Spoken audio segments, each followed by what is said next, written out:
Welcome to what is the last day of our webinar series, our Advancing Learning webinar series with our wonderful Macmillan authors, where you guys have had a chance to develop your attitude, skills, knowledge, as well as asking our authors some questions as well.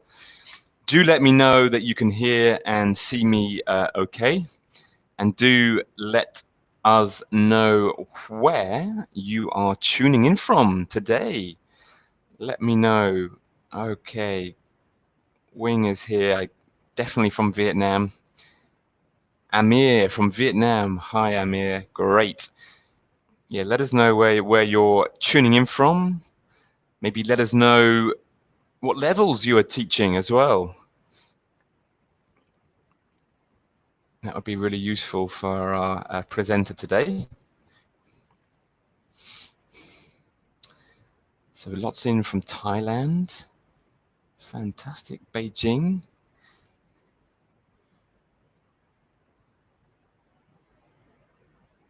Malang, Indonesia, Hong Kong. Fantastic. Okay. Wow, Zamboanga, the Philippines. Right down there in the south of the Philippines. Amazing.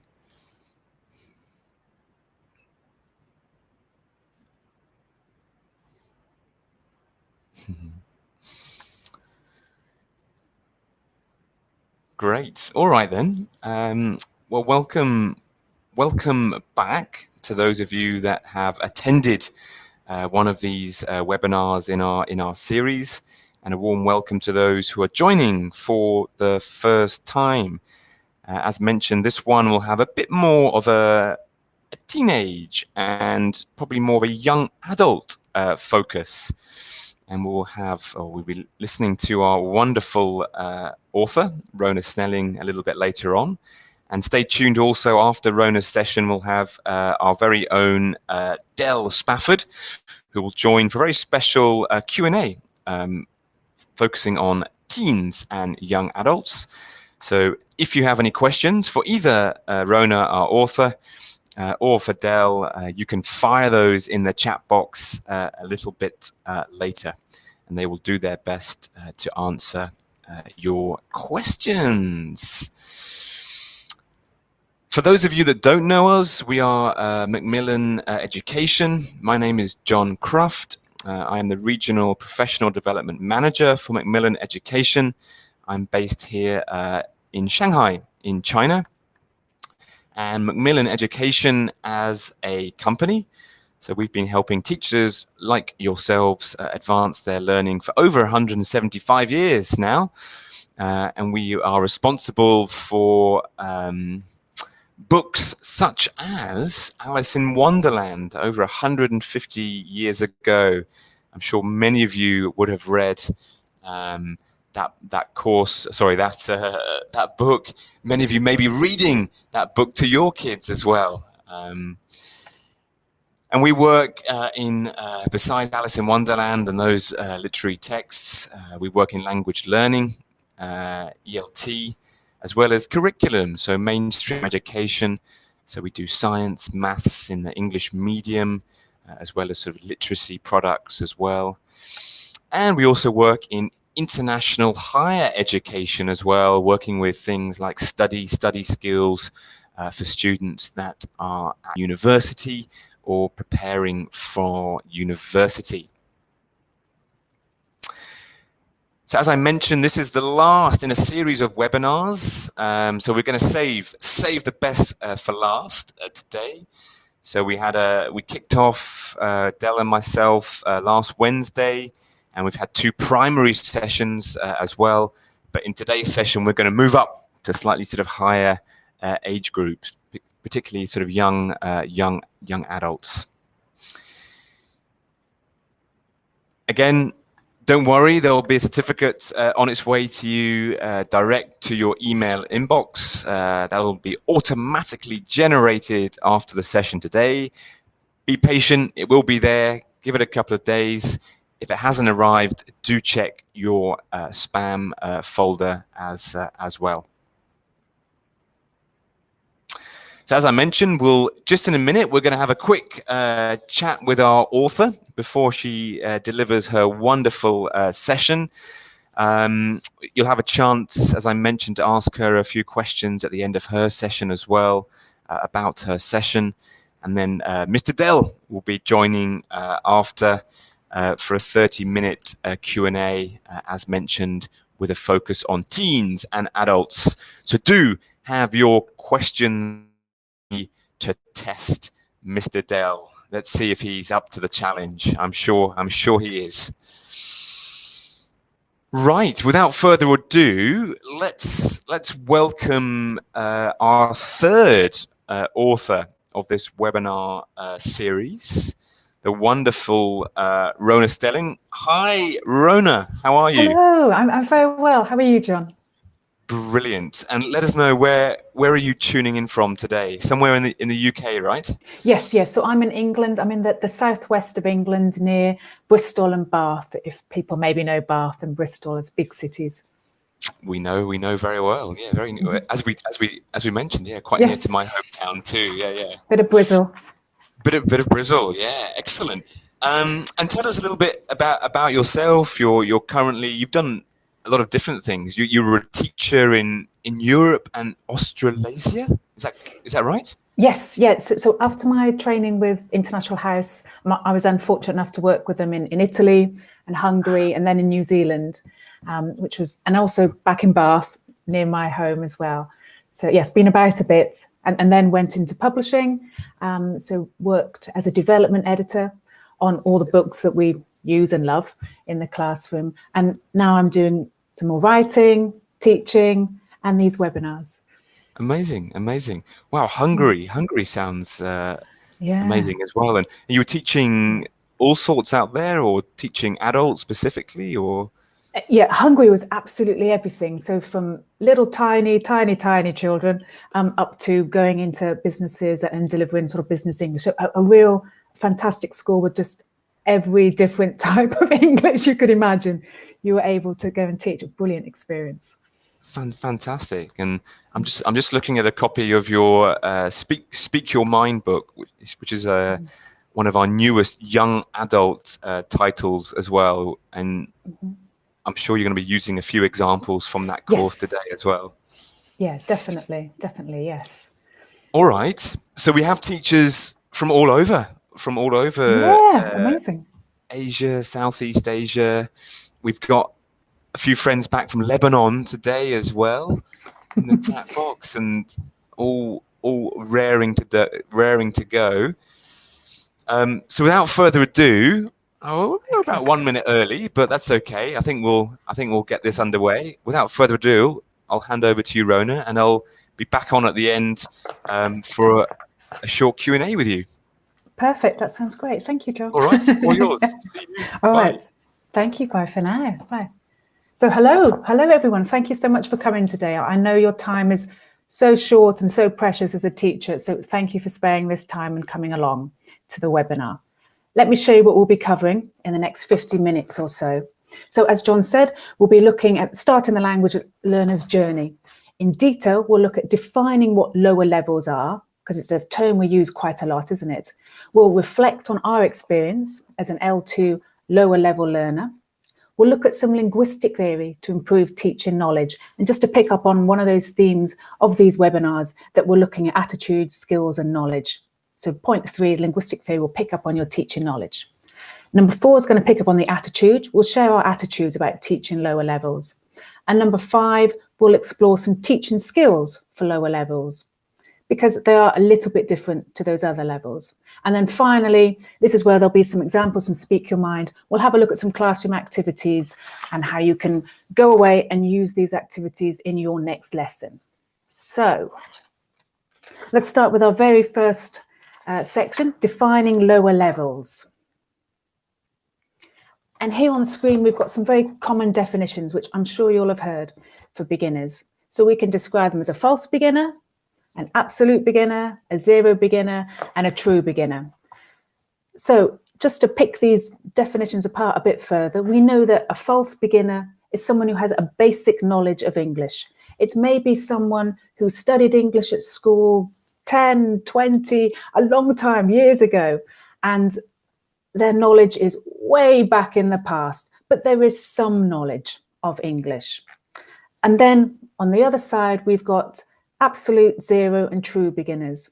And these are all, we can use any of these terms. And this just refers to someone who has zero English. Zero is quite a good description there. So this could be, maybe it's someone from a developing country. So the context is English for speakers of other language. It's ESOL rather than English as a foreign language. There may be a lack of literacy there. All sorts of things going on there. So those are the two main distinctions to make.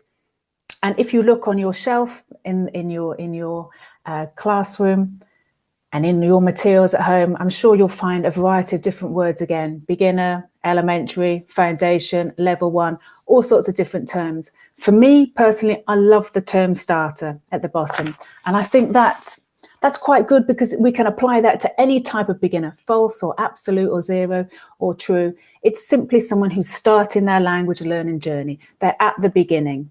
And for this, I describe the lower levels as being pre-A1, A1 or A2. So let's have a look at those definitions for A1 and A2 in a little bit more detail. So this is from the Common European Framework of References for Languages. And I think this is really, really useful just to boil it all down and look at exactly what we're expecting from our students at these levels.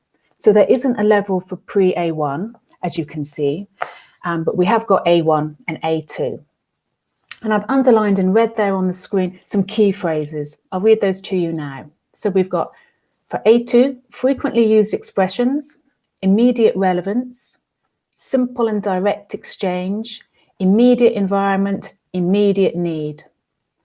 Similar important keywords in the A1 section. We've got familiar everyday expressions, basic phrases, interact in a simple way, and prepared to help at the end. So throughout all of these definitions and throughout all of these underlined keywords, the message for lower levels and for those starting their language learning journey is that language has to be relevant.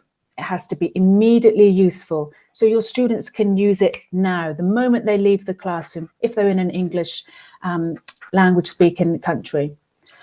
It's got to be simple, obviously, because we're starting the journey, and it's got to be basic. So it has to be achievable and easy to grasp and learn.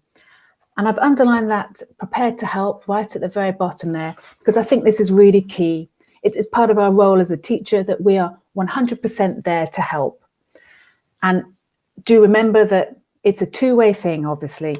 Your students need you to be prepared to help and to listen and to help them, just as they will need to make all those efforts to learn. So we're coming up to our first question now, as we move into the second section, reflecting on our experience as a second language lower level learner. So I'd like you to think about when you learnt English or another language, a second language.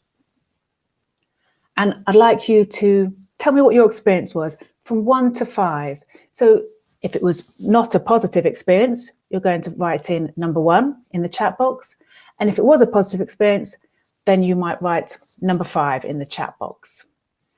What are your thoughts? I'm going to type in mine. Oh, there's some good ones. 4, 5, and 5. Mine's going to be a 2. Oh, there's a 1 from Francis. Lots of 5s. That's fantastic. 3s. 4s. They're all quite positive. Oh, there's a 2. Yeah, 2. Yumiko. 3. A neutral one from Dale. 4. Okay, that's interesting. So most of them, I think, were quite positive there. Mine wasn't very good. I'll briefly share mine. The first language I learned as a second language was German at school when I was 10 or 11. Had a fantastic teacher. We did loads of games, loads of colouring in, loads of vocab testing. It was always really fun and always really communicative. And she always spoke German throughout the lesson. But it was somehow it was fine, and it made us listen more. And I loved the lessons. They were great. Really good atmosphere in the classroom. Something we'll come back to later. Then, unfortunately, my parents moved, and we moved to a different part of the country, and where there was a different education system. And I had to learn French then at school, no German. And the other students had been learning French for 2 years. So I was 2 years behind. And as you can imagine, it wasn't very good for me. It wasn't very successful. And the teacher would continually ask me questions and I didn't have a clue because I had absolutely no knowledge. So that's why I entered quite a low number for mine. And the reason I'm very quickly asking you this question is because self-reflection is so important as a teacher. And I think this is something we need to remember, put ourselves always in those learners' shoes and think about how they felt when they were there learning a language for that first time. All the emotion, all the anxiety, all the embarrassment, all of those points. Let's now move on to the third section. So looking at linguistic theory to improve our teacher knowledge. And I've just mentioned self-reflection is, for me, I think, a fantastic tool for teachers to improve their skills. But also any type of webinars like this, just continuing that professional development is absolutely essential. There's always something to be learned and there's always something we can find out from other people. And linguistic theory is absolutely worth thinking about and revisiting all the time, because this is the study of language, and here we are in the classroom and we're practicing that every day. It's the applied linguistics aspect. So we're going to look here very briefly at one set of well-known hypotheses, which I think is hugely relevant to lower levels. We'll look at a recent study, which is really interesting and picks up on the classroom environment and how students feel. And then we'll look at a couple of other theories to bear in mind. So first up, we've got Krashen's input hypotheses, also known as the monitor model. I'm sure you'll have heard of this. And this breaks down into 5 mini hypotheses. So the first one we've got there is acquisition learning. So that seeks to differentiate between acquiring a language and learning a language. So for acquiring, this would be a situation where it's like learning your first language. You've got that immersive aspect of language. You're in there and in the country and in the language, and it's just floating in and you're absorbing it. There's not a conscious effort to learn or to study. Learning is that conscious effort. So it's all your students who are booking in to your lessons and attending your classes. So next one, number 2, is the natural order. Again, really important for lower levels because this speaks to following a sequence of language. So if you look in your course books for lower levels, hopefully you're not going to see the third conditional or anything scary like that. You're going to see the verb to be, you're going to see personal pronouns, basic adjectives, basic grammar, because we need to follow that accumulative sequence of language. We're starting with the basics. Number 3, monitor. And this model is when we monitor ourselves for errors and deviation of speech before it's spoken. So you'll see probably your optimal students, the ones that are very good students, very studious, very conscientious, they're going to be using that all the time. The flip side, the downside of that, is that sometimes some students can over-monitor and then not actually speak and produce the language. So it's a little bit of a tricky one, but something very much to bear in mind. Next up, number 4, we've got the comprehensible input hypothesis. This is really interesting. And this is basically saying that you want your lesson to be at the student's level and a little bit more. So it's +1. So for example, if you had a reading text, maybe 10, 15, no more than 20% would be unknown to the student. So that could be 3 or 4 new words that you're going to introduce that lesson. So it's something that the student, it's a little bit out of reach, but they're going to be able to get there. And then last but not least is the affective filter hypothesis. This one I also absolutely love because it's talking about the emotional variables of learning. So our anxiety, our motivation, all the positives, all the negatives of that. And we want students to be feeling positive, relaxed, happy. The classroom environment needs to facilitate that learning and that positive feeling. And this is a very recent study, 2019, which again, interesting for lower levels and comparing to the higher levels. So this picks up on the affective filter hypothesis that we've just mentioned, those emotional variables.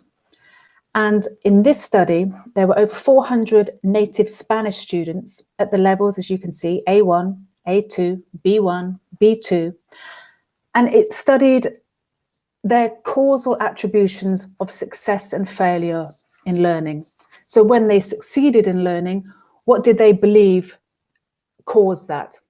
And if they thought that they failed in learning, what did they believe caused that? And interestingly, the higher levels blamed the teacher or the task for why they had failed. It wasn't their fault, it was something external. Whereas the A1, the A2 levels, all blamed themselves and saw themselves as responsible for that lack of learning, for that failure. So it's something to very much bear in mind, that there are a lot of emotions within the lower levels, and we want to keep them feeling that they're succeeding, that we're there to help them, and we can facilitate learning as much as possible. Two other theories to just quickly consider as well. They're big theories, so they're big ones to consider. So we've got the contrastive analysis hypothesis and the cognitive load theory. So the first one, contrastive analysis hypothesis, this suggests that errors made in the second language are due to interference from your first language, your native language. Similarly, if your first language and second language are similar, it would suggest that it would be very easy for you to move and have a positive transfer of language to that second language. So, for example, a Spanish native speaker who wishes to learn Italian as their second language, this, according to this hypothesis, would be an easy thing to achieve because they're close languages. They're close together on the Indo-European language tree. Whereas if we had a French native speaker learning Japanese, the prediction from this hypothesis would be that it would be a lot more challenging because the languages are very apart on the language tree, and you've got the different writing systems, you've got the tonal aspects. There's a lot of differences there. One point I should make there, though, is that there's always that individual difference. So there have been a number of studies that say that absolutely support the contrastive analysis hypothesis and say that, yes, it's a negative experience when languages are further apart. But often there are individual examples and case studies where someone who is highly motivated for studying, for their job, for their family, or they've got great resources, so they're going to school, they're going to lessons, they're having one-to-one classes, they're absolutely immersed in that second language. Progress can still be made. So there are differing opinions on that, and you all have experienced that, I'm sure, as a teacher, and seen how that differs within your class and within the individuals. And then the final theory we've got there to consider, the cognitive load theory.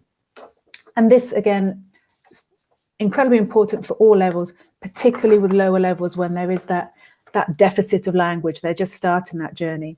So the cognitive load theory, this talks about the information processing research saying that our short-term memory, our working memory, is quite limited in what it can hold.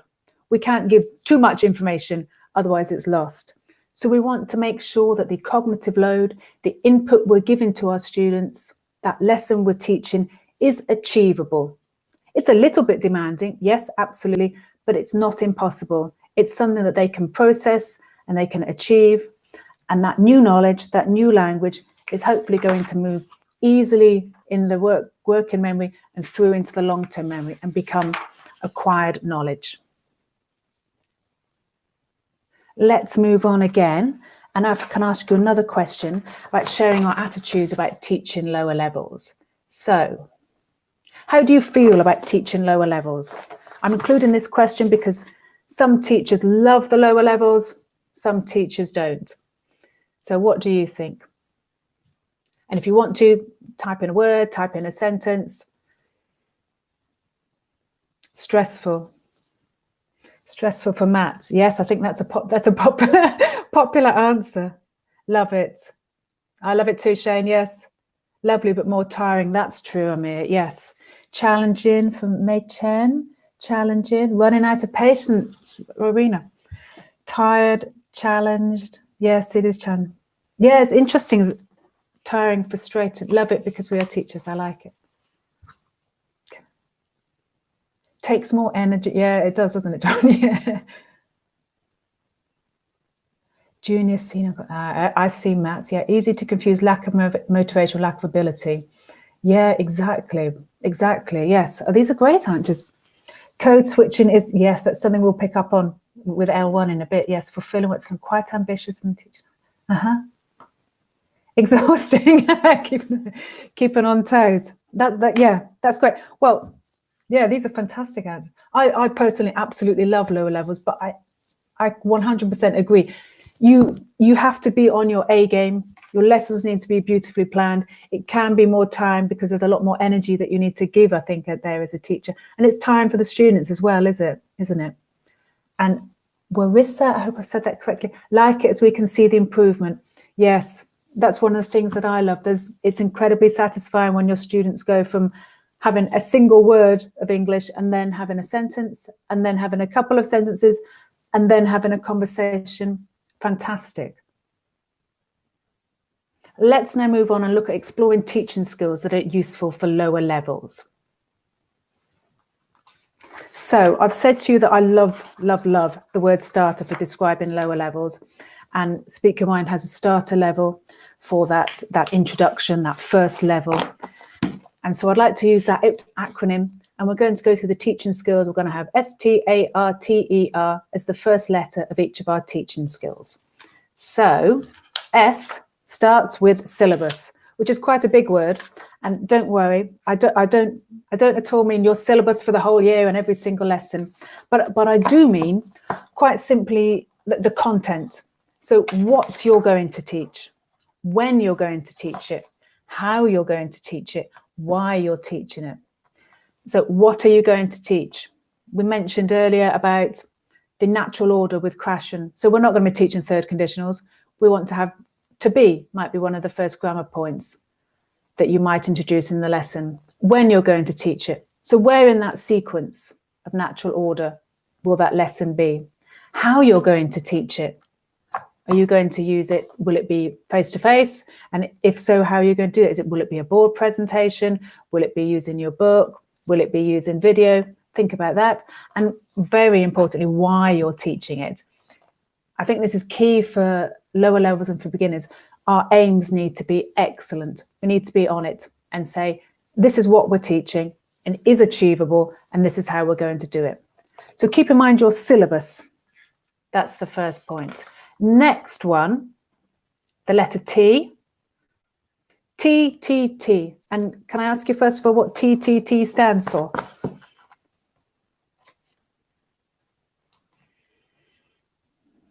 Teacher talking time, straight in there, Amir. You were in there first. You win the prize. Well done. Yep. So teacher talking time is something to watch out for all levels, particularly at lower levels, because I think sometimes there's that desire to fill the silence and to speak. And I'd really encourage, particularly when we want to use a communicative message, I'd encourage you to enjoy the silence and allow the silence. Give your students time to have a think, to construct their ideas, to think about what you've just said, because it's hard. There's more deliberate, non-automatic processing go on. So allow for that to happen. And also, again, with the communicative method, we want to always have our students produce the language and activating the new language we've introduced. So as teacher talk time is going down, we want student talk time to be going up. As many opportunities as you can in class, get them to speak. Even if it's just answering yes or no, it's when they come in the class and you say hello, it's when they sign in and you say hello. Every opportunity you can, grab it and ask them to speak, and try to reduce your own talking time as well.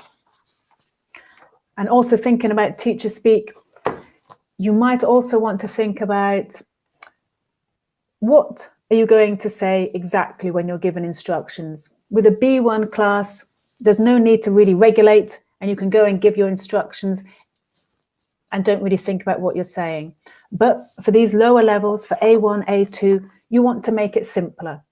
So simpler and shorter. So go to page 10, read the text, keep it short and sweet, far more effective. Let me ask you a question. Thinking about teacher talk time, thinking about giving instructions, how do you put lower level students into pairs or groups for an activity? How would you set up this classroom management?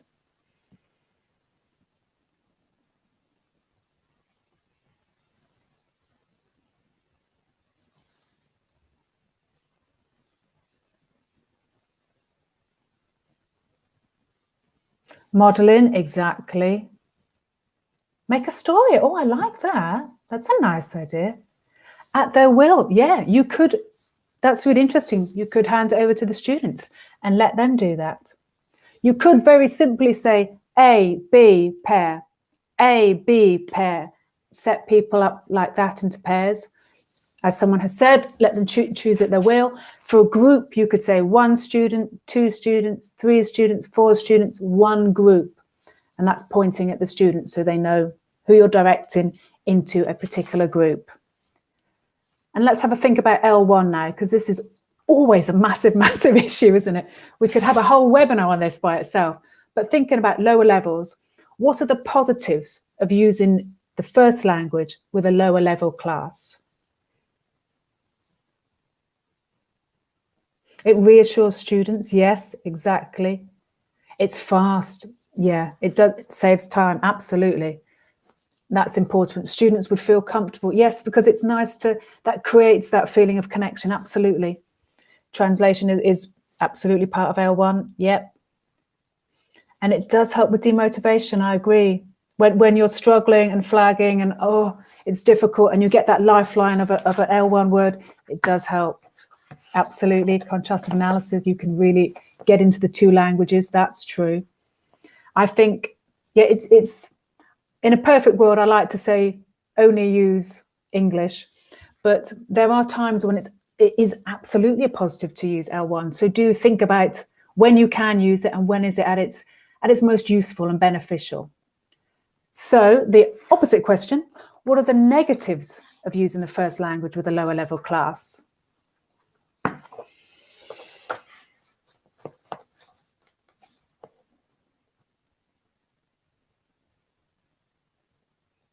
Becoming dependent on it, absolutely. That's always my worry. That's my main concern with it.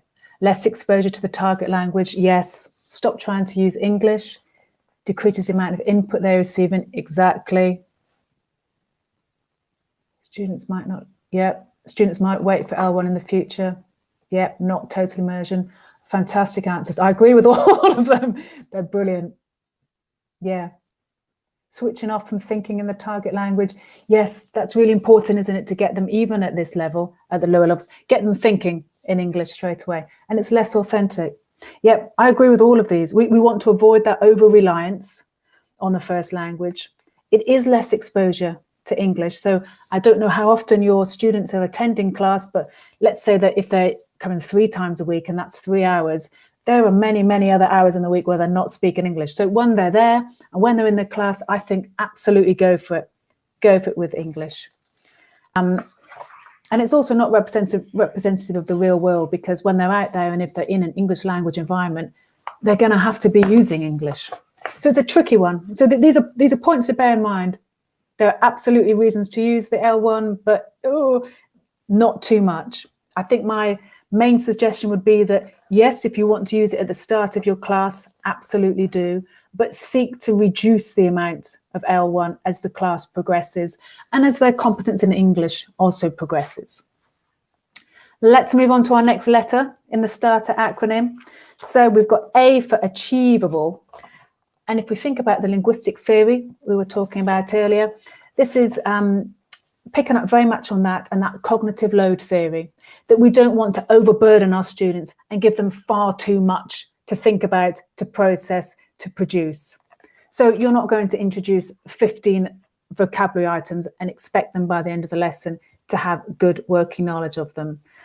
No, you're not going to introduce the present simple structure and go through the different pronunciation points, positive, negative, the different forms, and expect them to know it all by the end of the lesson. Keep it short and achievable. So bite-sized bits of language is absolutely the way to go here. And another way to check your achievability is when your students are working and you're monitoring the class or you're listening to them in their breakout rooms, monitor and see how they're getting on. Is it achievable? Is it really easy for them? Actually, can you make it more difficult for them in the next activity or the next lesson? Or is it too demanding? Do you need to make it a little bit more, a small amount of language, or just an easier task in some way? So that always allows you to tweak a little bit and to find what's achievable for your students. And I've just said, so you wouldn't want to introduce 15 lexical items to students in your class. So can I ask you, how many lexical items should you teach to lower levels in one lesson? And we've got Anna said 8 new words per lesson, the optimal number of words. I like that, Anna. 4, 3, 29, that's big. 6 to 7, 5, maybe 5. These are great answers. 4, between 8 to 12. I'm loving these answers, they're brilliant. 5 new words, 5 to 10, 6 to 10. Yes, exactly, 10. So we're all around 5 to 10, I think, aren't we? More or less as an average, which is perfect, because the Miller's information processing research says it's 5 to 9 items. Typically in course books and teaching, I will always aim for 6 to 8, 8 to 10, depending on what the lexical set is and depending on your class. I think that's a really good number, because we can then achieve knowledge of those words by the end of the lesson. Can I ask you then, thinking that 5 to 10 is a good number, which lexical sets are naturally large and comparatively easy to understand? Think about the different topics you teach and which ones have more words. What could that be? Farm animals. Yep, that's nice. And then you've got all the visuals to help. So that means you could probably maybe increase those number of words. Fruits, numbers, nouns, verbs. Numbers is always big. Science, interesting. Body parts. Food's a good one. House, family. Those of higher frequency. Absolutely, Amir. Absolutely. Class and English vocabulary. Family and food. Body parts aren't great. Clothing, habits. Yeah. Yeah, nice. Yeah, and all of those topics are great because they're huge, aren't they? There's a lot of words within them. And we had food mentioned and fruit mentioned. So here's one where there are 12 items here. So that's obviously above 5 to 10 items that we should aim to be teaching. But as I mentioned, it's naturally a large lexical group, and it's not difficult conceptually. We've got fantastic images. We can pick up those words super easily and identify them. So there are sets when you can stretch that number a little bit, and it's going to be okay. It's not as cognitively demanding as abstract words, for example, for feelings and emotions, that sort of thing. So here, this is from, all of these examples now will be from Speak Your Mind starter level. And here we've got just a simple matching activity there, but some pictures have more than one word and one word is not shown. So there's a little bit of discrimination practice as well there to get a little bit more out of the activity. Let's move on to our next letter, R for repetition. So can I ask you, is repetition important for lower levels? Yes, yes. I want to see lots of yeses, basically. Yes, very. Oh, and a very. Yes, and a sure, very much. Yes, absolutely. It's so, so important. Repetition leads to consolidation of knowledge. It leads to moving that new input through your working memory. Remember that cognitive load theory? Through the long-term, into the long-term memory. It builds the neural network. It leads to progress. It's so important. And you can repeat. I don't mean just do that same activity again with exactly the same students. You can vary this in a number of ways. So with your classroom management, have a class mingle where everybody's up and moving around, swap pairs, change groups, change the interaction in some ways. So they're still using that same language, but with somebody new. And remember that reflects real life, that we often talk about the same topic with a number of different people. So that's fine to do that. And you can also repeat it through different types of activity. So you might want a heads up activity. So there's teacher input, there's pair work, or you might want a heads down activity. It's a written exercise in the student book, or it's flashcards, it's realia, many, many ways that we can repeat. On to our next letter, and we've got T for TPR. And can I ask you, what does TPR stand for?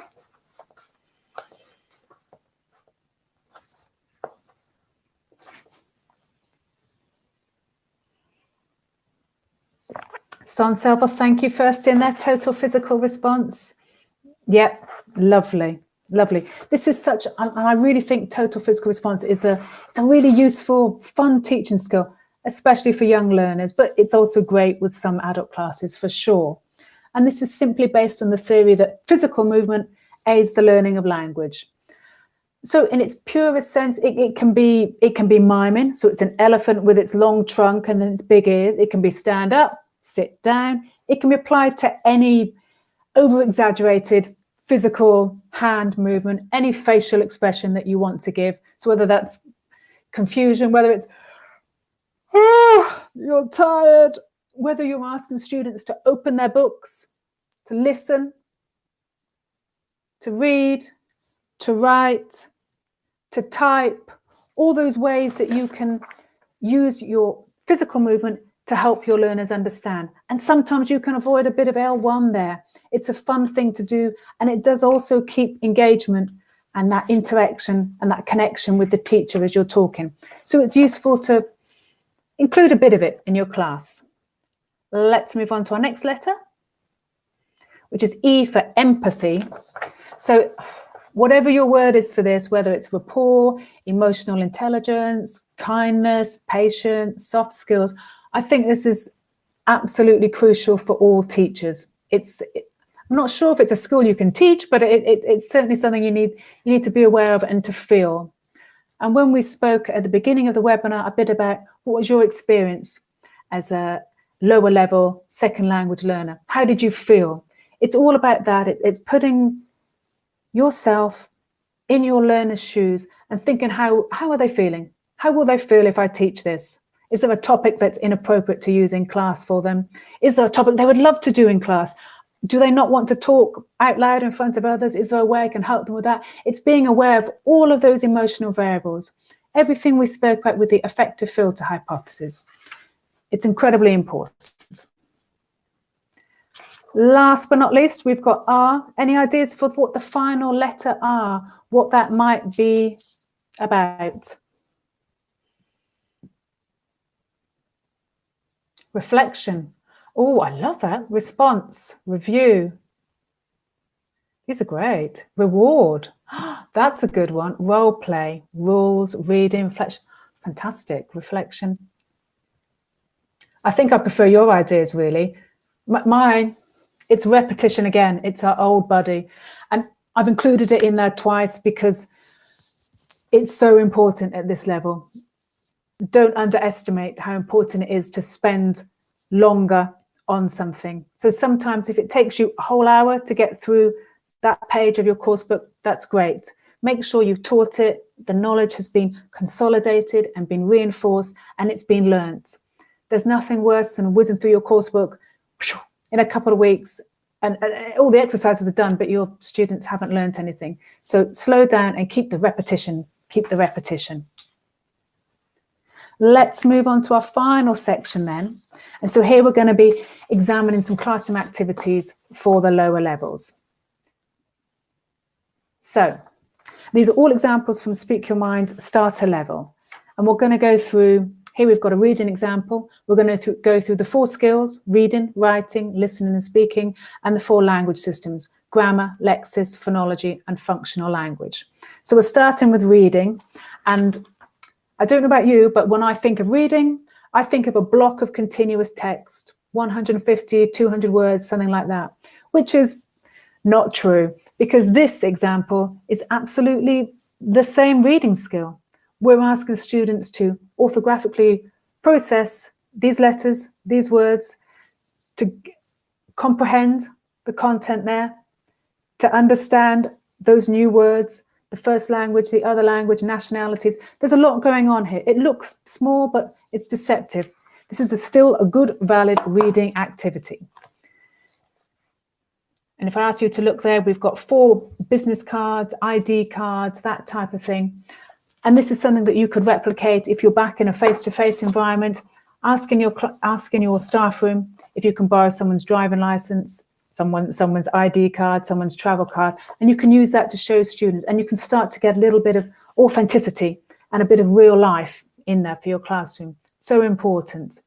So this is the first activity in a reading exercise. Students look at these different types of cards. Then the next activities are here, B, C, and D. So we've got another locating information in text. You're reading those business cards again.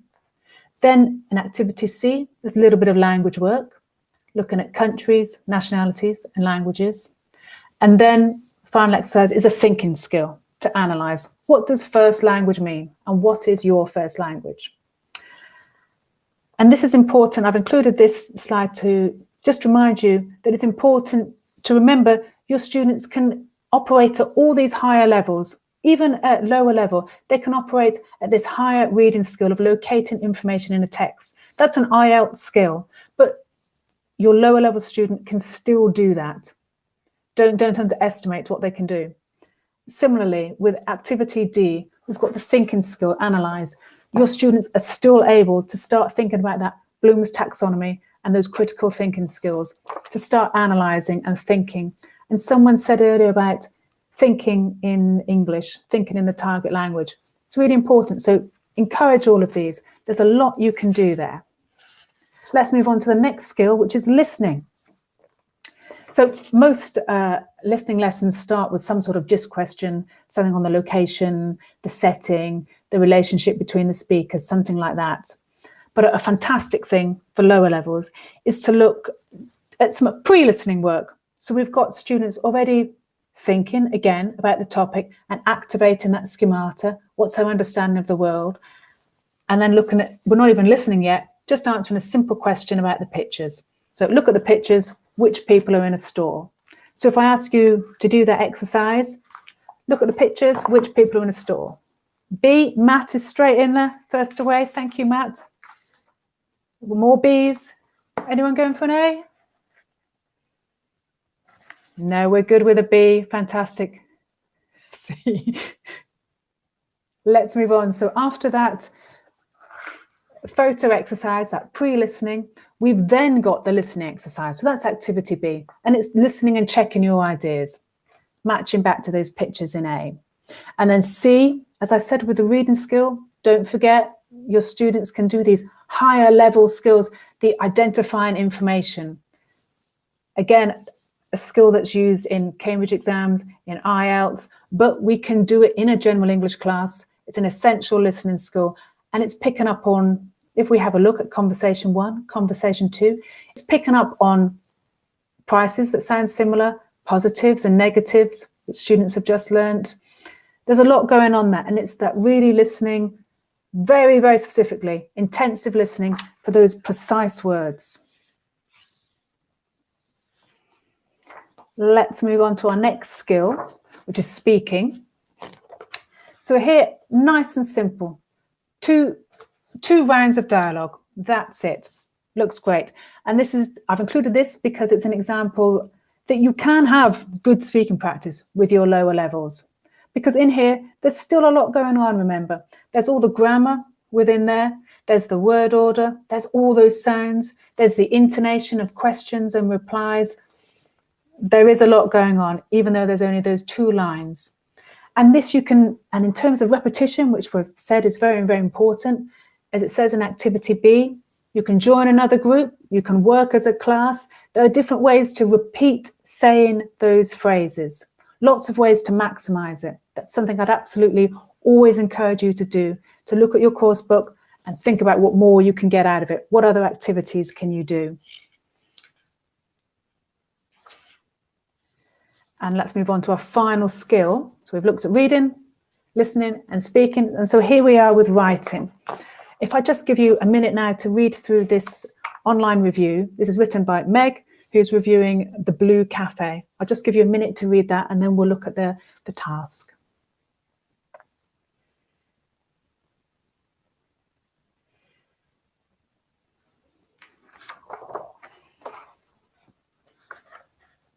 So you can see that this review is 5-6 sentences. It's very short. It's a very typical length of an online review.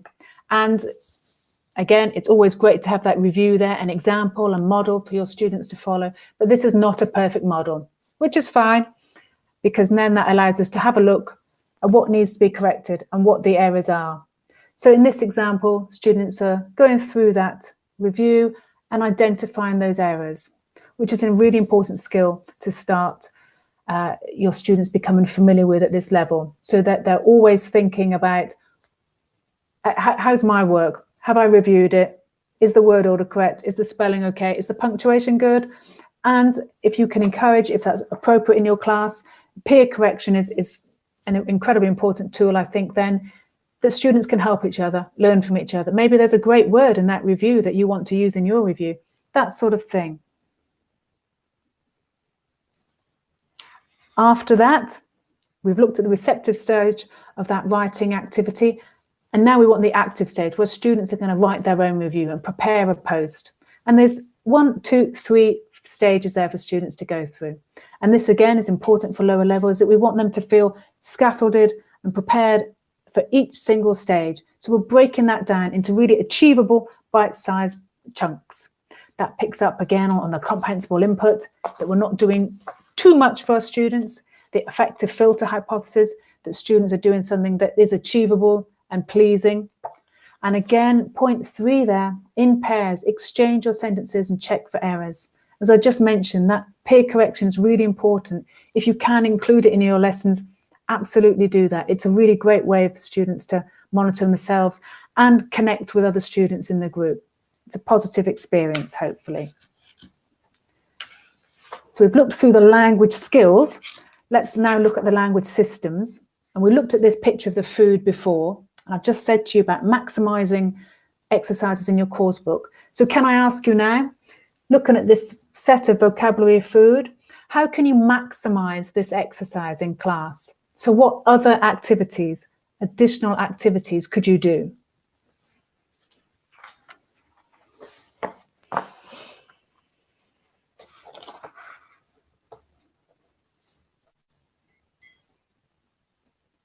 Role play, yes, lovely, good idea. How to cook something, yum, good. Matching the word with the pictures. Memory game, yes, I love that. I love memory games, fantastic. Describing, yeah, nice.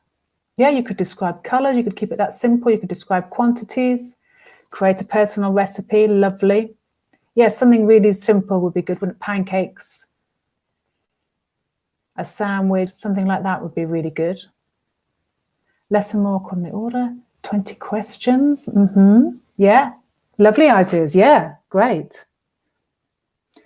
You could add extra words to this. You could look at, what other words have we got in those pictures? We've got a mug, a cup, a bowl, a fork, a knife. There's more things you can pull out of those pictures. You could have a bit of, I like orange juice, I don't like chicken. You could use a bit of that for your grammar. Don't forget the pronunciation in here. There's a lot of great sounds, vowels and consonants in there that you could pick up and work on. We've got the ch sound of the chicken. We've got a silent letter in vegetables, j in juice. There's some tricky sounds in there, so it's always worth maximizing that language on the page. Grammar is our next little bit of an example from Speak Your Mind. And this is a little bit of an example, just 2 sentences. Look at the sentences below. The verb to be is underlined. Circle the negative sentences. So we've got, my name isn't Emma, my name's Eva. So it looks quite simple. It's just underlining the verb. But don't forget, again, in there's a lot more going on. We've got a contraction, is not, is isn't. Name is, names. So there's that processing to work out. There's the punctuation that comes with the contraction. There's the different sound, the phonological aspect, names, isn't. There's a lot going on there that you can maximize again from there. And it's a nice, achievable activity. It isn't Emma, my name's Eva. Let's look at the next part, and that's pronunciation, word stress. And can I ask you now, do you teach pronunciation with your lower levels, or do you feel that you're not comfortable teaching pronunciation with lower levels? What are your thoughts? Yes, yes. Oh, yes is the correct answer. Wonderful. Yeah, it's really important. Yeah, it's really important. And I love it at this level because it really allows you to set your students up onto good habits and to think about accuracy from the beginning. You absolutely want them to be fluent speakers and to speak with longer sentences naturally and all of that. But within that fluency, we want those words to be correct. So picking up on these nationalities is a perfect way to do that. So we've got da, American, Mexican, Mexican. Very simple, but it's just breaking down the number of syllables and which one is stressed. We could have done that with the food example. There's always ways of maximizing that. Let's look at functional language now. So this is our last example from the language systems. So this is, I should say, this is one dialogue, but it runs across 2 columns. So I'll give you a minute or so to read that. And then I'd like to ask you how you could use that in class. What could you do? What activities could you do around that? So have a read, have a think, and then we'll look through some examples.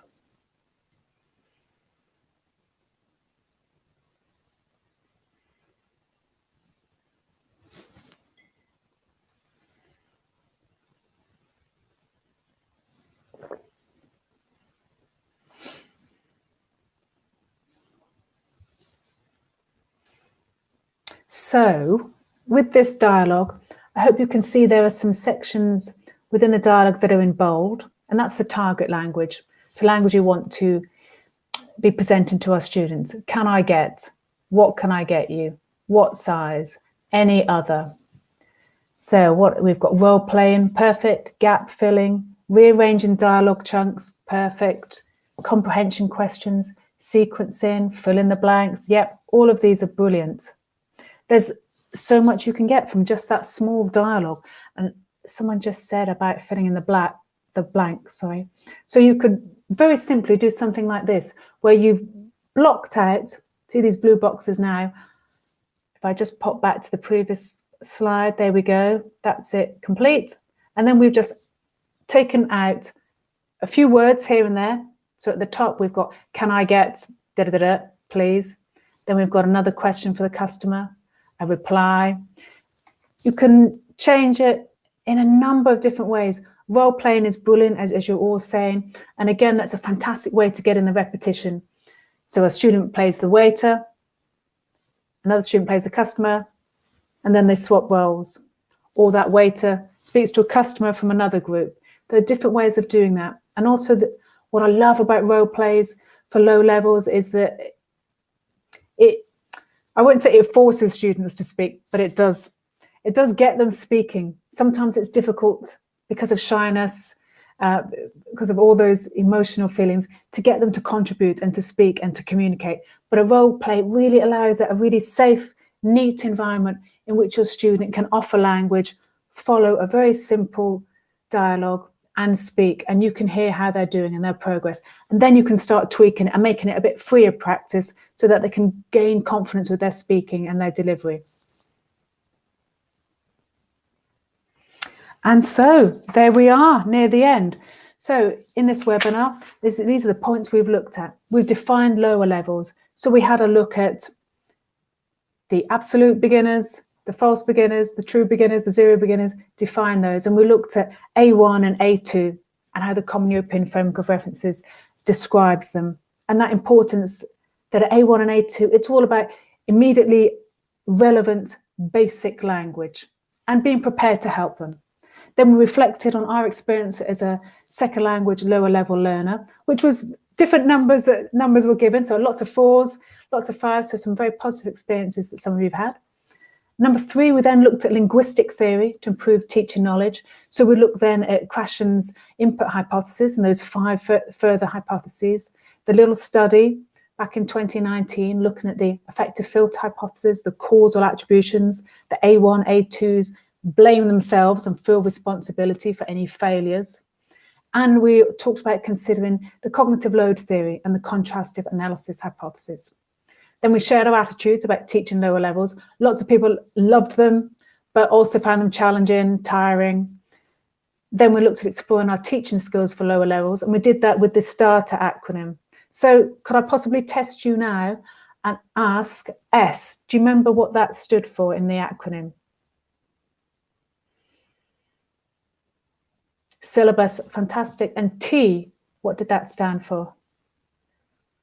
Teacher talk time, straight in there, thank you. A,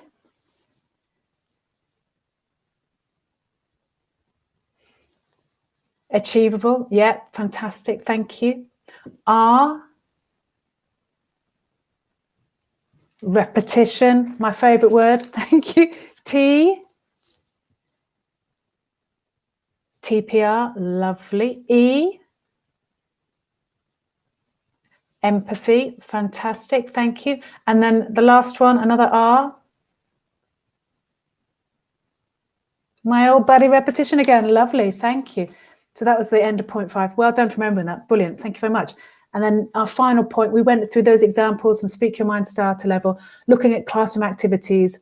So there were examples from the book, and also we looked at how you can maximize them, repeat them in your class, and tweak them a little bit to get some good amount of activities in there. And it just remains for me to say thank you so much for coming in and for sparing your time and attending today. I thank you so much for your brilliant answers. I really enjoyed reading them all. Fantastic answers as always. Thank you so much.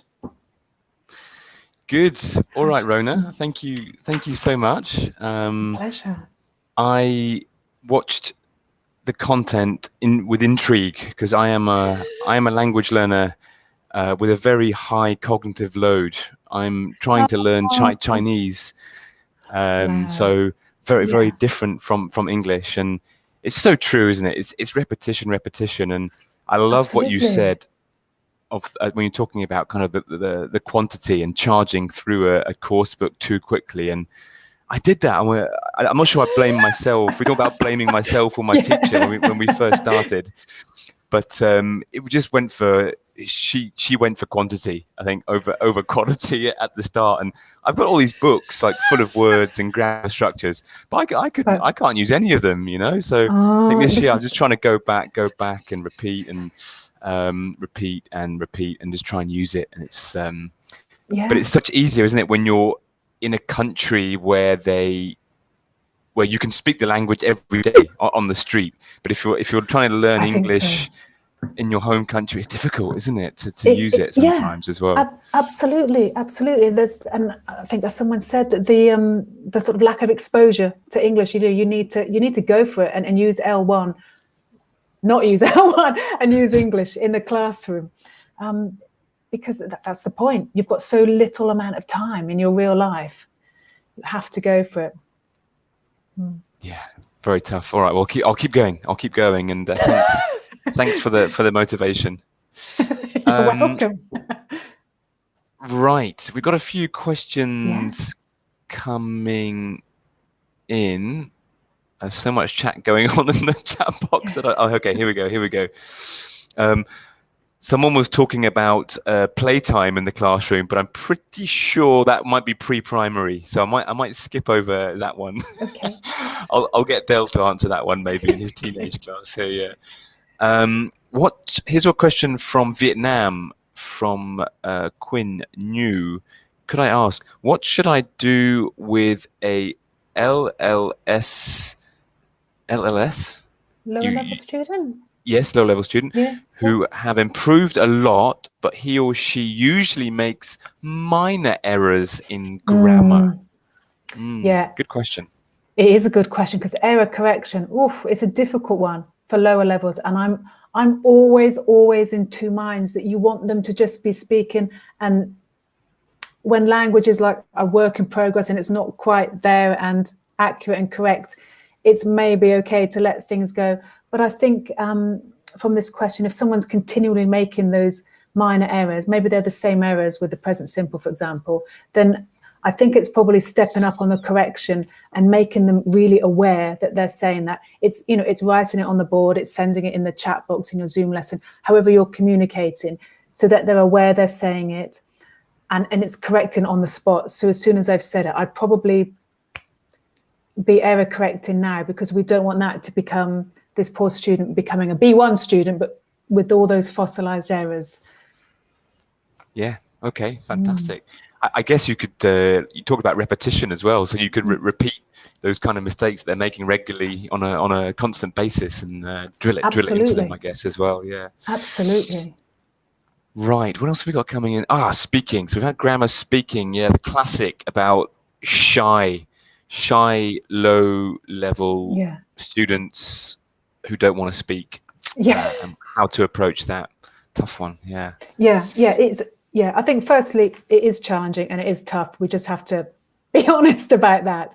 And I think like the role plays we looked at the end, they're a really great way of just, it's almost, there's no free speak in there. You're just saying something that's on a page. So there's no extra horrible personal cognitive load going on there. So I think definitely start with role plays like that, with drills. Just, it can be a little bit more teacher led. So you're just one sentence and then your student repeats that sentence. Anything to just, it's sort of breaking that cycle of actually I'd said something and it was correct and it wasn't that awful. It's helping your student get comfortable with that feeling. And if possible, with your classroom, it's a really great thing. I always try and have maybe a regular test or a sort of workshop situation that allows me to go around and spend time with each of them.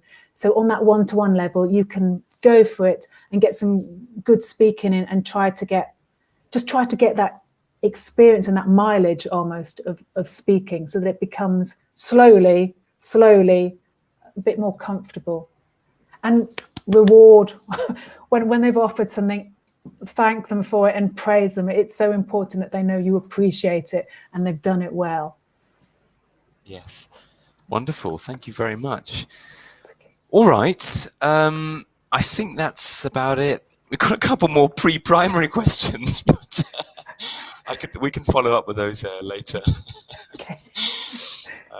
So I think that just leads me to say thank you. Thank you very, very much for your time and joining us here in Asia. We would love you to join us face to face at some point in the future. Definitely. Well, my pleasure. Thank you so much for inviting me, John. But thank you everyone for hosting such a brilliant series. Thank you very much. Pleasure to be here. Brilliant. All right. Thank you so much, Rhona. And yeah, we hope to work with you again soon here in Asia. Definitely. That'd be great. Take care then. Bye-bye for now. Cheers, Bye-bye, Rhona. everyone. Bye. So a big thank you there to Rhona Snelling, for joining us for that wonderful webinar. Yeah, it's really got me thinking about my language learning here in China for sure.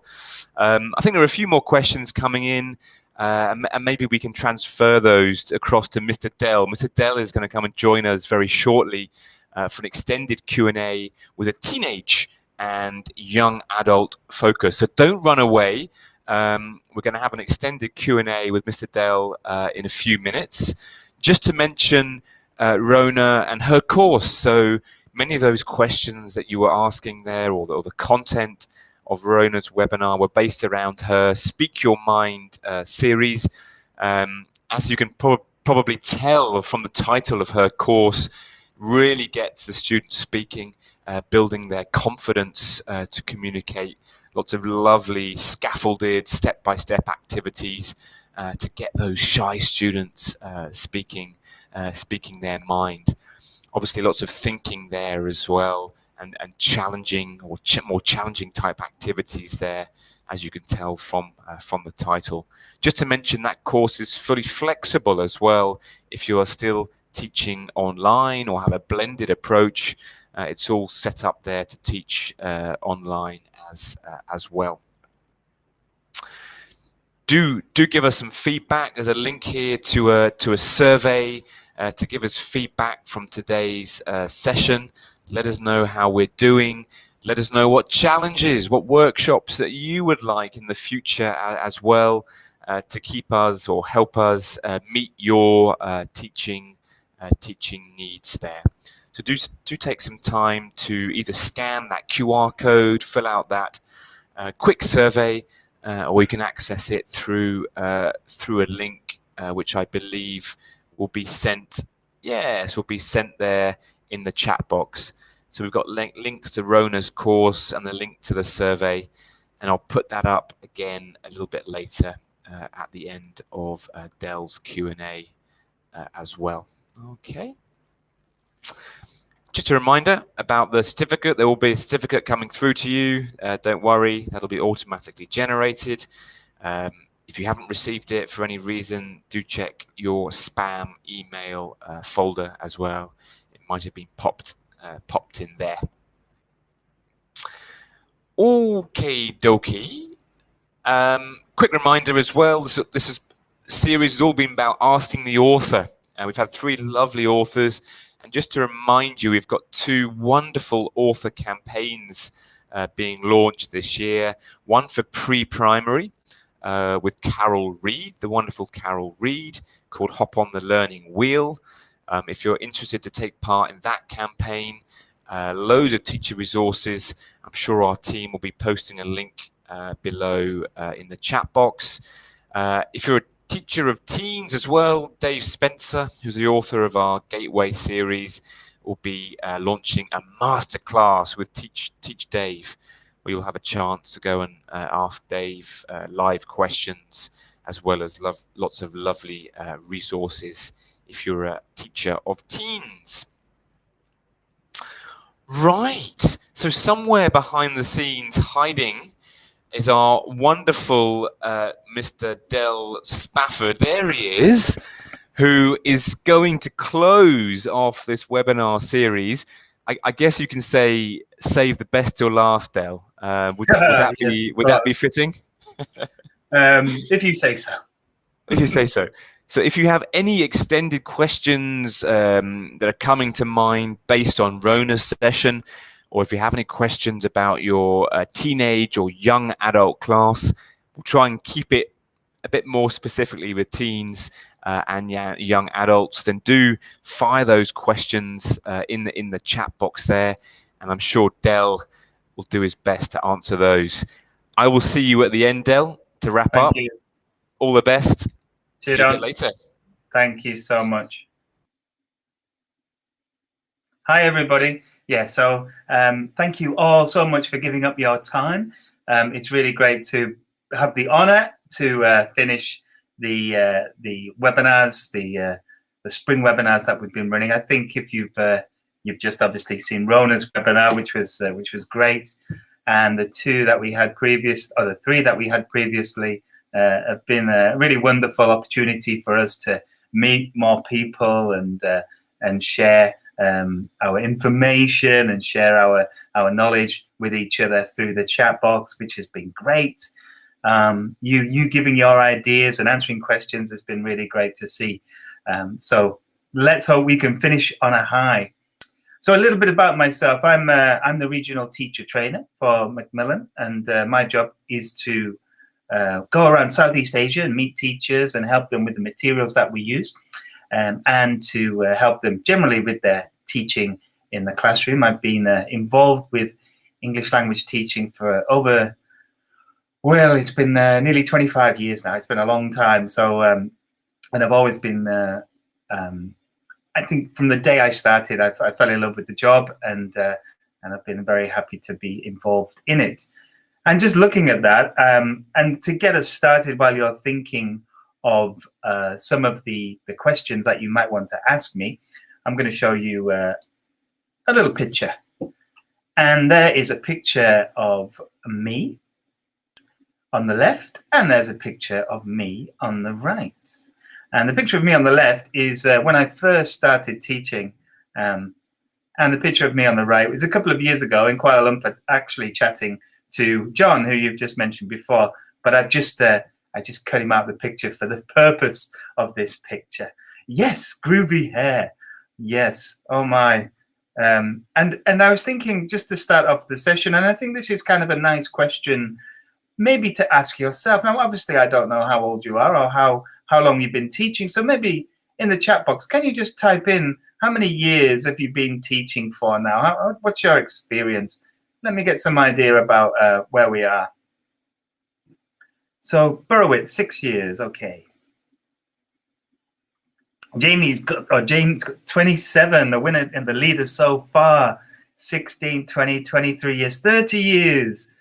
Excellent. Okay, so we've got loads of experience here in the chat box. So I was thinking, yeah, I've not really done this before, but the first question, what advice would I give my younger self? And I thought it was a nice way to reflect. We've talked a lot about reflection in the last 4 sessions. I think every presenter has probably mentioned the word reflection and how important it is. I think this is a nice way to reflect. And I think if I was to talk to my younger self, what advice would I give? Well, I would advise myself to as much as possible to try and keep hold of that lovely hair, because it is absolutely beautiful in the first picture on the left and non-existent now. So yeah, keep hold of the hair. The second piece of advice would be to I think listen more, particularly in my early days. And actually, when I think about listen, I think listen and watch. I would have started to observe other teachers a lot earlier than I thought it would be useful. Now, I observed teachers during my CELTA, which I did pretty much immediately. It was one of the first things I did when I became a teacher. I was very lucky to start my career with a CELTA pretty much immediately. And you have to observe each other within the CELTA. But I stopped then. After that, I never did any peer observation. I was observed myself, but I never did any observation of other teachers. Up until then, I started to do my diploma, which was quite a long gap. And I think I've learned so much from observing other teachers. I've learned good things and I've learned bad things. So I think observing teachers, observing my peers has been such a real benefit. And I think my younger self would have benefited immensely from observing other teachers. Another piece of advice I would have given my younger self is to start a blog, to write more.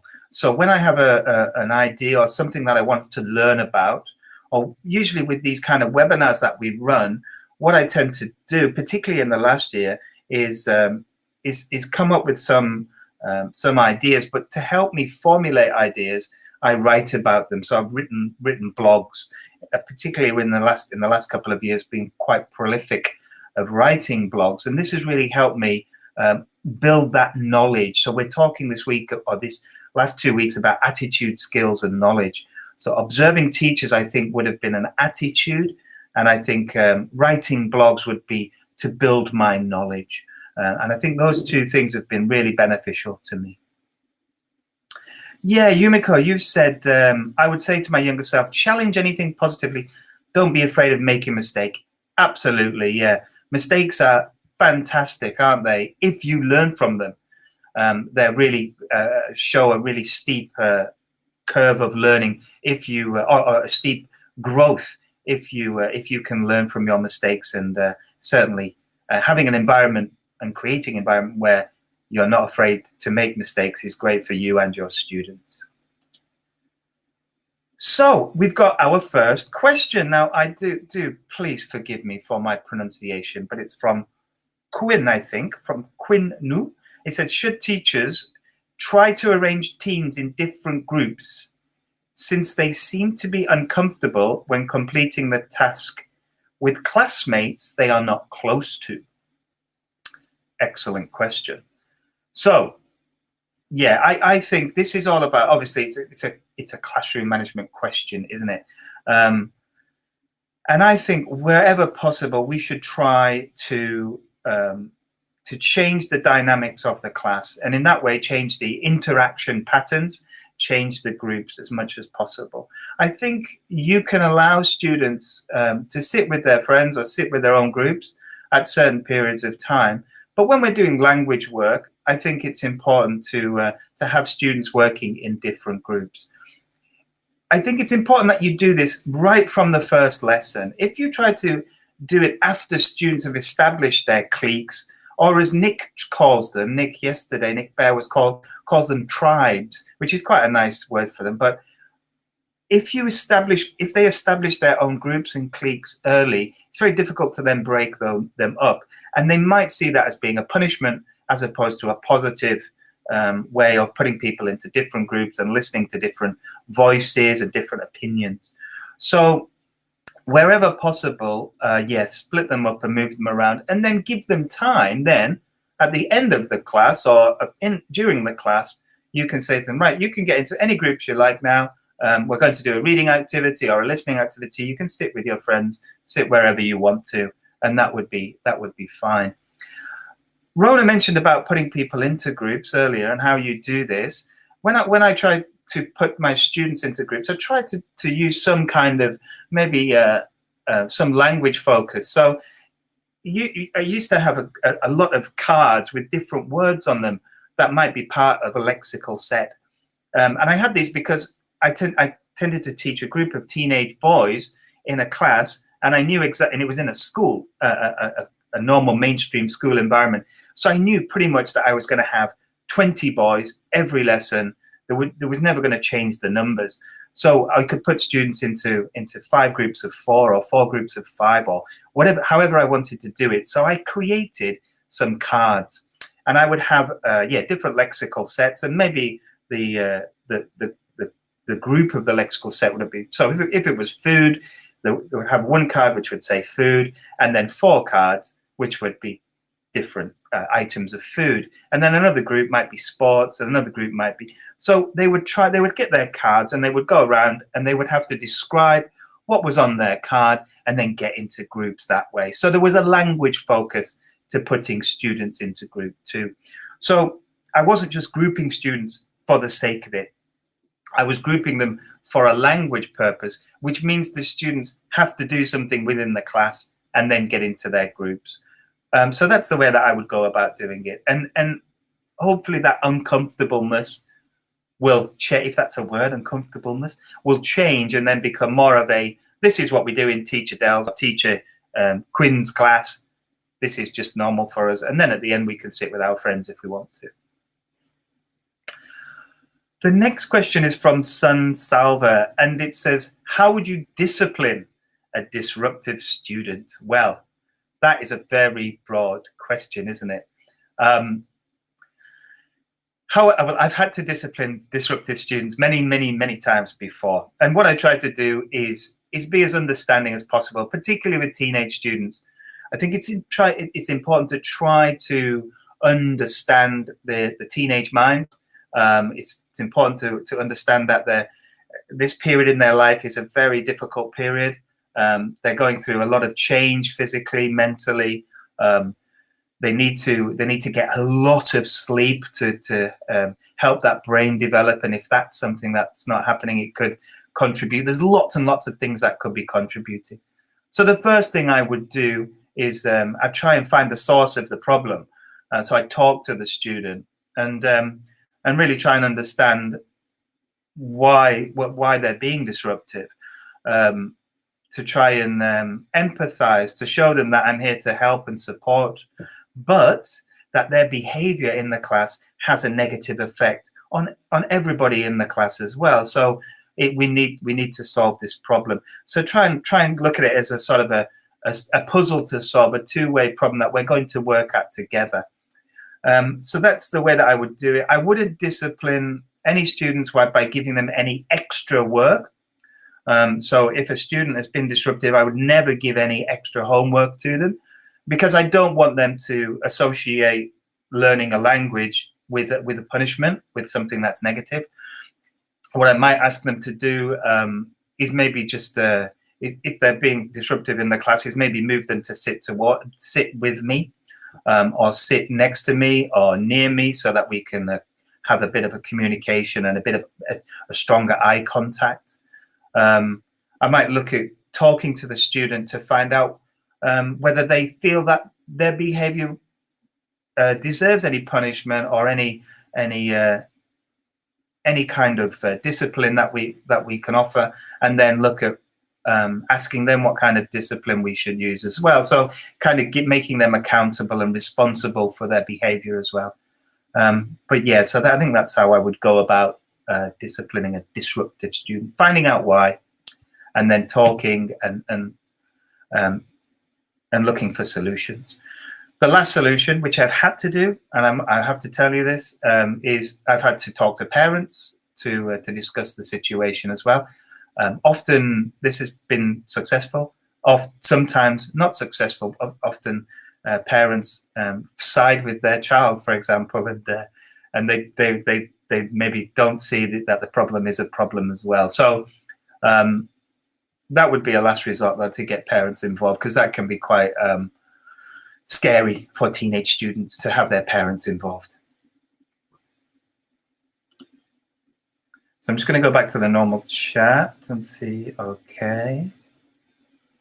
And I should have said, I will mention this, and I've mentioned this previously when I've had these Q&A sessions. They're quite not scary, but they're quite interesting, the Q&A session, because you don't know what people are going to ask you. But I think giving your advice to your younger self might be to put yourself into an uncomfortable situation where you're not sure that what's going to happen. And again, this growth is very sudden when you have to do things like this. So another third piece of advice, put yourself in uncomfortable situations. And also, it's okay to say that I don't know. I think that's fine. I have no shame in telling you that I don't know the answer, but I will do everything I can to find out the answer for you if I can't tell you right now. But I'll never pretend that I know the answer.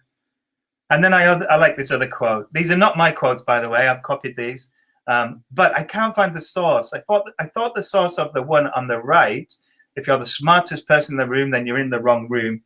I thought this was actually from Richard Feynman, but it's not. So I haven't quoted who they're by, but I really like that.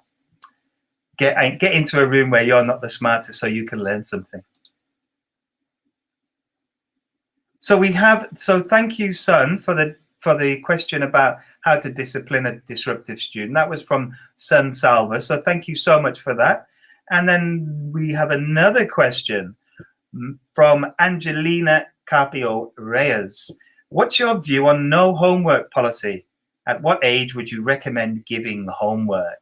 Now, I wrote a blog about giving homework a long time ago, and I think it's still out there. I think it's on the British Council Teaching English website. I'll have to copy it across to our Macmillan website, actually, and we can put it on there.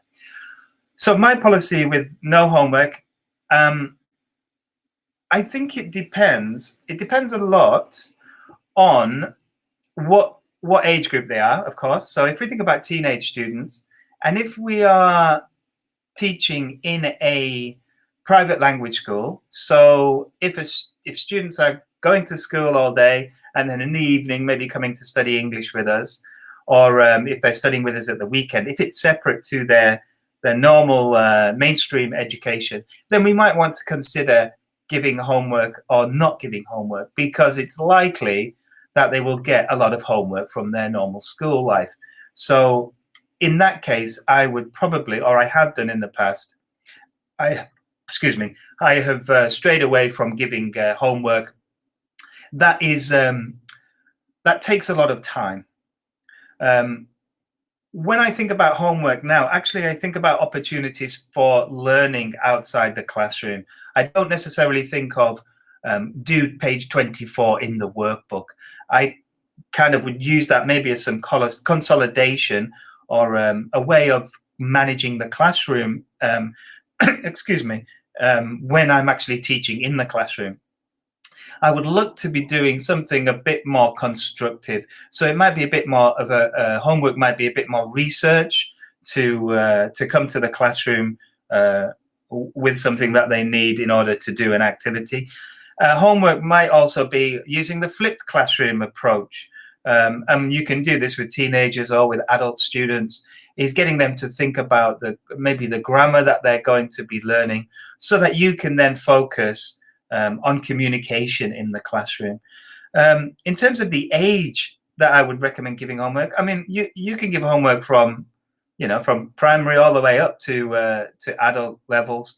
I think it's funny, when you get to adult levels, you have to consider whether they have time then their busy lives to be able to do the homework as well. But you can obviously have a conversation with adult students and discuss with them homework. Whereas with maybe with teenagers and with primary, you're looking more at you're telling them what to do rather than having that discussion. But certainly with higher level teens, you could again talk to them about homework and how they feel about that. But yeah, it depends on the setup. Depends on whether they're coming to you as part of their mainstream schooling as well.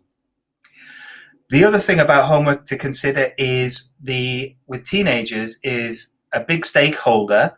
The biggest customer will be the parents, and the parents might need to see that you're giving homework.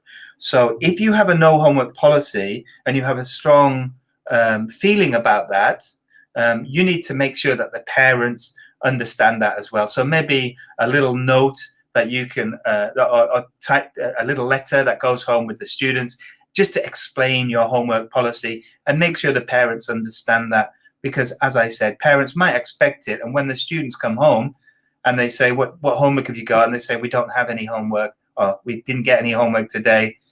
The parents might be a bit skeptical. What, you didn't get homework? What are we, we're paying for this language class and they're not giving you homework. So make sure you have that dialogue with parents as well if you have a no homework policy. Quick drink. So thank you, Angelina, for that question.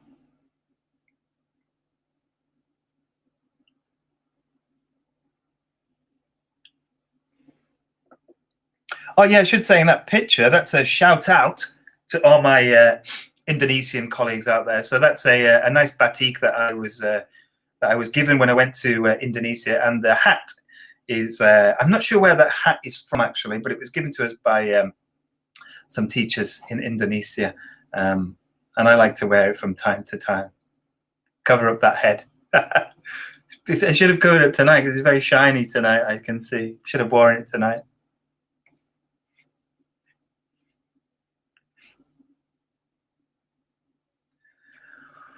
All right, I'll have a look and see if we've got any more questions coming in. Don't be shy. Like I said, if I don't know the answer, I'll tell you, but I hope to know. Ah, John, you found it. There it is. Yeah, lovely. Thank you so much.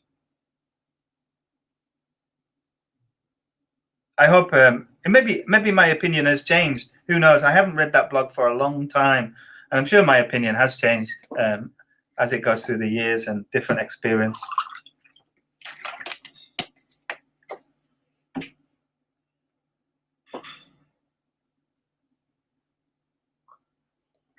Ah, good question. So this is from Visitor 19. Now I know we have a different platform, or there's some different platform in China. So apologies that I don't know your name. But number 19, most English training schools in Beijing, China have converted to online training. What do you think the pros and cons are? Children learning online. So there are pros for sure. The pros are that they can study it at their leisure in their homes. They don't need to physically go somewhere and travel to a school.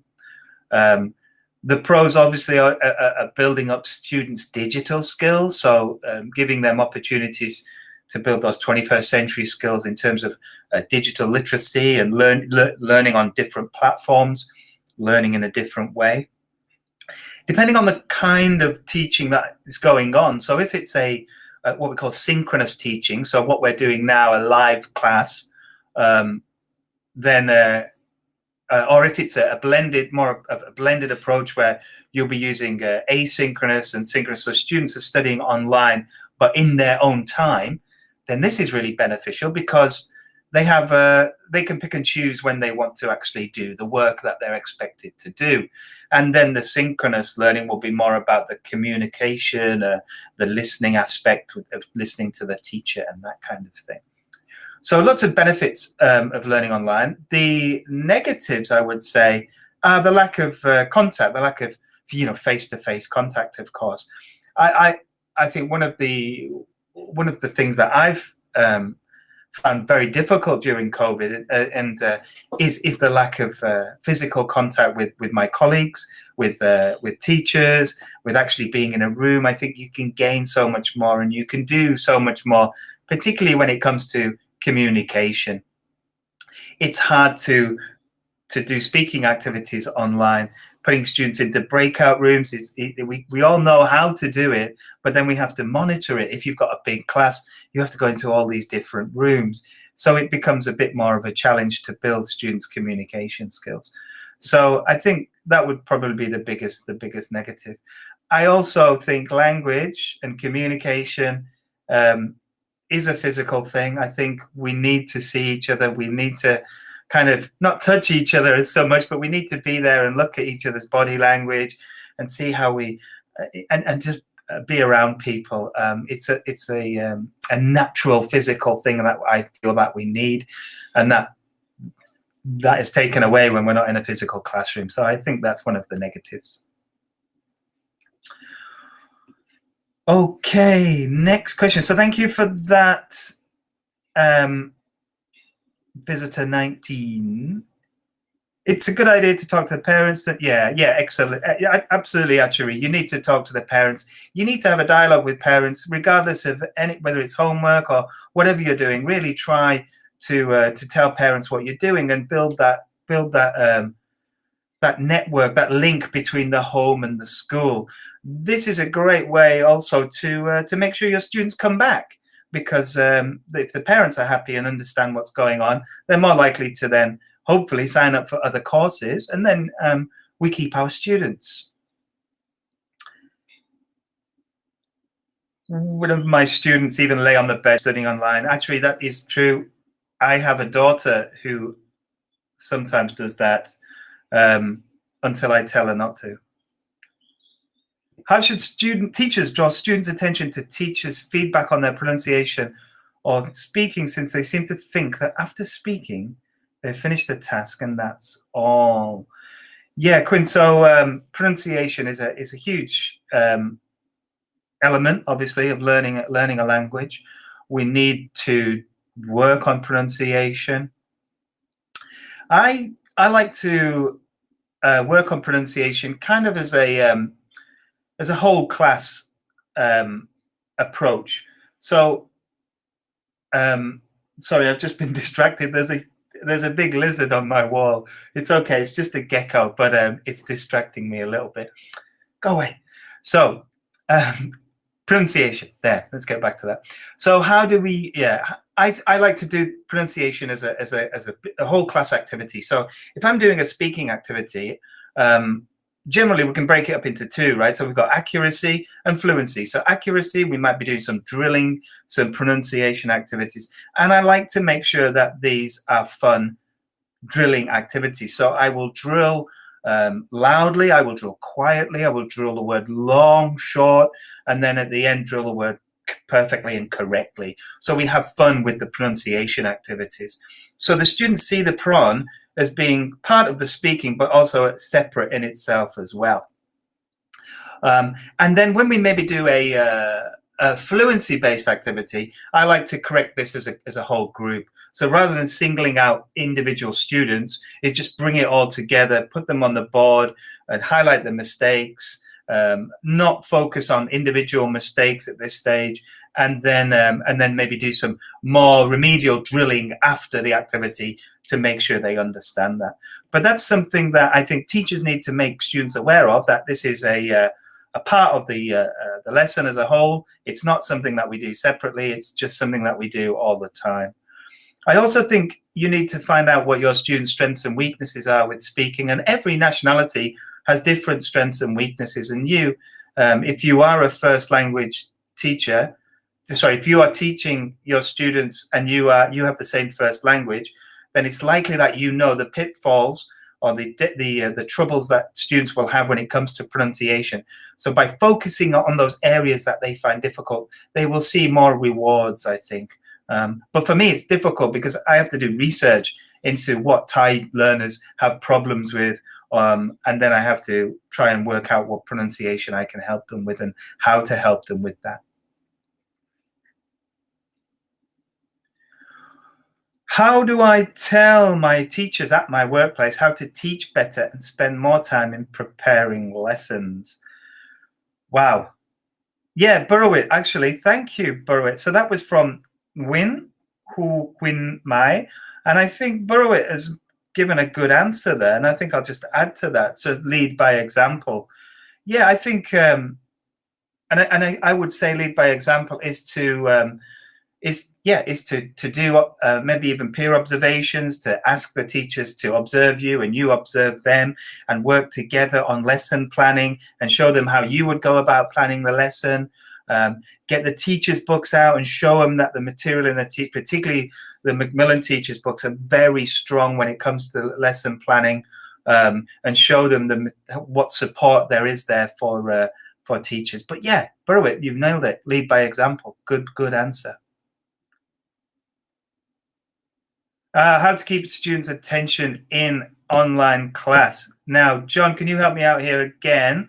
So this is from Win Ha Fung. We have actually, I might be able to find it myself, but I've written a blog about engagement online, which has lots of good ideas. And there's lots of, we've done lots of work this year on how to help teachers engage their students online. I'm not sure if it's up there, but we might be able to find that.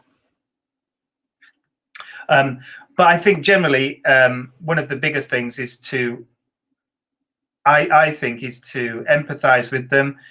It's difficult for the students to study online as it is difficult for teachers to teach online. So we need some give and take.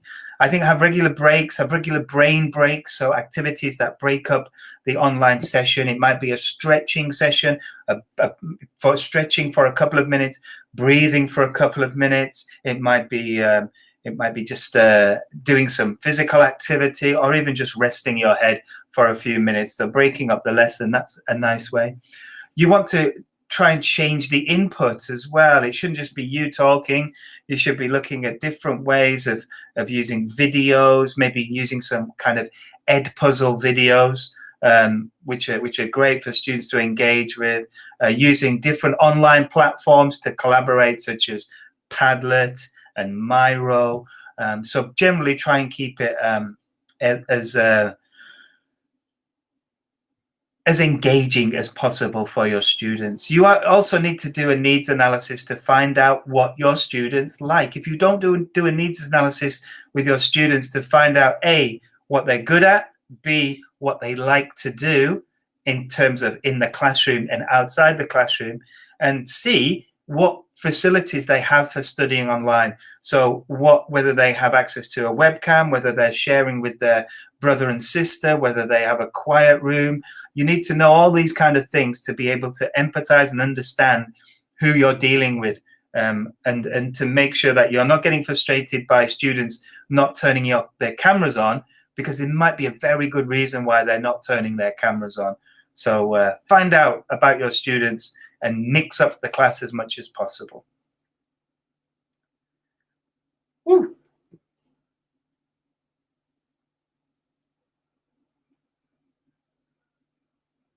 This is a very good one. One moment. So I've got one here, which is let me just see if I can go back and find it. Hang on, I've lost my train of thought. Okay, and we're gonna call time on this last one, but I really like it. I struggle, and it's from On and Ni. And again, I do apologize if my pronunciation isn't perfect. I struggle to balance between being friendly and approachable to the young adult learners, and they're getting too comfortable to the point that they sometimes cross the line and don't listen to me anymore. Yeah, I understand that. A lot, because I've had that problem before. Where you're so nice to your students because you love teaching, you love your students, that they might start taking advantage of you. And then once you've given them that line and they've crossed that line, it's very difficult to pull them back, isn't it? without changing your whole personality, and then the students get freaked out because you've gone from being such a nice teacher to this tyrant who's shouting at them and trying to get them back in line. So they're confused about how this can happen and why adults are really crazy. Similarly, I've had a situation with my daughter who had a teacher who was horrible to her and her class, not just her, was really horrible. I'm not going to go into too much detail, but wasn't a very nice teacher at all. And then all of a sudden she changed and became really lovely. And my daughter found her to be one of the best teachers she had. So it can go both ways. But I think it's all about setting those relationships up. Again, in the first period of the course, the first part when you teach them, I think it's about experience. It's about knowing that when that line is crossed, that you do state clearly, you have crossed the line here, we need to come back, and they're all aware of that line. That line is very important. It's very important for you, it's very important for the students, so that they feel comfortable. And I think it's just a case of being strong when the line is crossed, so that students are aware of that. That would be my advice, but it has to come right from the first lesson, setting up rules, setting up boundaries. And then when those boundaries are crossed, you come down on the students straight away so that they know, okay, you've gone too far, let's bring it back, and you can continue within that circle, that safe circle. Okay, I think there's quite a lot of questions that I may have missed, but unfortunately, we don't have time for all of them. We probably have to keep these for the autumn webinars, maybe, John. Yeah. Sounds good. Yeah. So watch this space. There'll be more webinars coming throughout the year. Yeah, look out for our global webinars that are ongoing, and for sure in Asia we'll be doing another webinar series towards the end of the year. So thanks very much to Del. So Del's our regional teacher trainer, academic consultant based in Bangkok there. Some great answers there, and I think probably we could be here for another 3 or 4 hours chatting about teens and young adult classes, I'm sure, right? So yeah, absolutely, yeah. Yeah, so thanks again, Del, and thanks to you, all the teachers out there, for joining this week. Some of you have been with us for all the sessions, which is amazing. We hope it was useful to you. Do give us some feedback on that survey, and that will really help inform future webinars and keep improving our service to you. So thanks again, Del, for your time. Thanks again to the teachers, and we look forward to seeing you all, hopefully face to face at some point, right, Del? Yeah, with that, fingers crossed. Like I said, I think you know as well as anybody how I'm craving this contact. We work remotely anyway, don't we? But it feels such a long time since we've had a chance to sit down and really share. So yeah, I'm looking forward to it. Good. All right then. So bye-bye from Shanghai. Bye, everybody. Thank you so much for your participation. I hope it's been useful, and yeah, we'll see you again in the future. All the best.